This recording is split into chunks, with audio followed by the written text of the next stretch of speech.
29वां अध्याय। दारुका राक्षसी की सहायता से राक्षसों का उपद्रव। बोल शंकर भगवान की जय, बोल गणेश भगवान की जय, बोल महाशिव महापुराण की जय। दारुका दानव द्वारका मिलकर विपुलकीन भाव, नाव भरी नर संग ते नगर नगर मध्य धर दीन। दारुका राक्षसी की सहायता से राक्षसों का उपद्रव।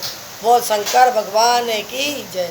सुजी बोले, ब्राह्मणों, अब मैं आपको नागेश्वर नामक शिव ज्योतिर्लिंग की कथा सुनाता हूँ। प्राचीन काल में दारुक दानव हुआ। उसकी स्त्री दारुका नाम की राक्षसी थी। दोनों स्त्री पुरुष दुर्गा जी के दिए सुंदर वन में रहा करते थे। वह वन पश्चिम के समुद्र समीप था। 64 कोस लंबा और इतना ही चौड़ा था। वहाँ के निवासी उन दोनों राक्षस और राक्षसी के उपद्रवों से अत्यंत दुखी हो गए और औरव नाम एक ऋषि के आश्रम पर पहुंचकर नम्रता के साथ उन ऋषि को अपना दुख सुनाया और बोले, है मुनिराज, हम लोगों को उस दानवी तथा दानव ने अत्यंत पीड़ित कर दिया है। हम लोग आपकी शरण में हैं, हमारी रक्षा करो। तब औरव बोले, डरो मत। जब भी वे राक्षसी जीवों की हिंसा एवं यज्ञ विनाश करने लगेंगे तभी उनकी मृत्यु हो जाएगी।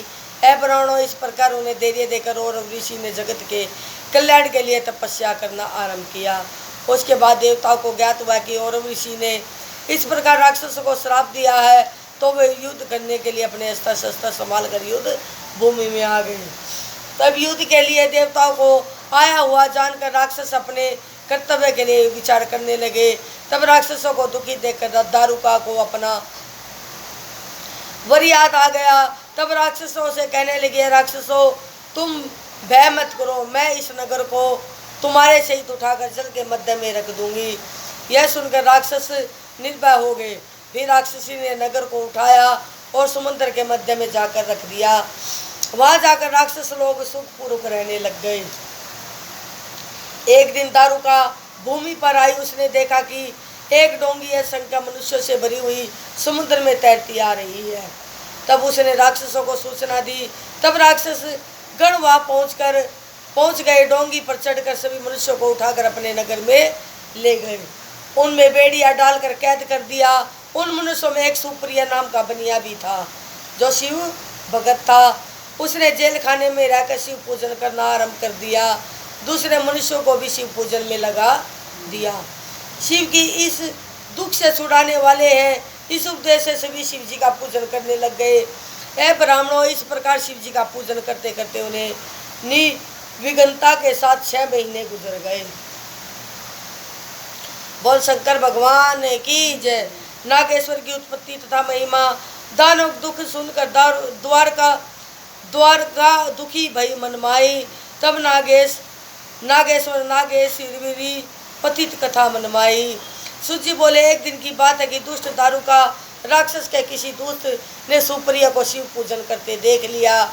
उसने जाकर दारुक को सुना दिया। तब दारुक घबराकर वेश्या के पास पहुँच कर बोला, है बनिया, तू सच सच कह दे कि तू किस देवता का पूजन और आराधन कर रहा है।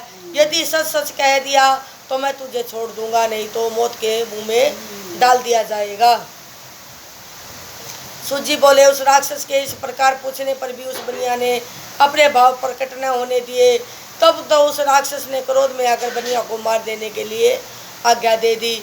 इस प्रकार का संकट देखकर बनिया ने आंखें मूंद ली और सदाशिव के ध्यान में मगन हो प्रार्थना करने लगा, है तीनों लोकों के स्वामी, मैं आपकी शरण हूँ, मुझे इस संकट से बचाओ। इस प्रकार उसकी प्रार्थना पर भगवान शंकर वहाँ प्रकट हो गए। सदाशिव का दर्शन करके प्रसन्न होता हुआ बनिया उसका पूजन और स्तुति करने लगा। तब प्रसन्न होकर सदाशिव ने अपना पाशुपत अस्त्र उठाया और उन राक्षसों का विनाश कर दिया। सभी राक्षसों का विनाश हो जाने पर सदाशिव बोले, अभी यह वन सदा के लिए निर्भय हुआ। इसमें धर्म पर चलने वाले ब्राह्मण, क्षत्रिय, वैश्य, शूद्र आदि वर्ण निवास करेंगे। यहाँ शिव धर्म के उपदेश करने वाले शिव भक्त निवास किया करेंगे।